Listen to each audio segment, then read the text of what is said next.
Iemand het een keer gesê, 'n boek is 'n droom wat jy in jou hande kan vashou.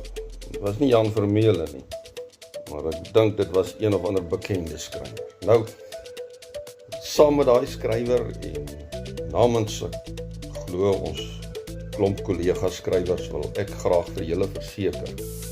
Ons streef daarna om boeke te skryf wat jy nie kan neersit as jy eers begin lees het nie. Ons wil jou vermaak. Ons wil jou soms iets van die lewe leer. Ons wil jou laat lag. Partykeer wil ons jou laat huil. Ons wil jou skok. Ons wil jou verstom.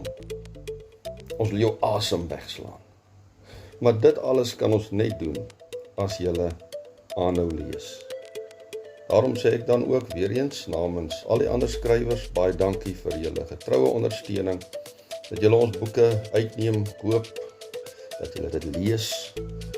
Dankie vir julle terugvoering, dankie vir die kritiek. Sonder julle wat lees, sal ons nie hierdie drome op papier kan neerskryf nie. Wêreldboekedag wil ons dan graag opdra aan al ons getroue lesers met die belofte, you ain't seen nothing yet.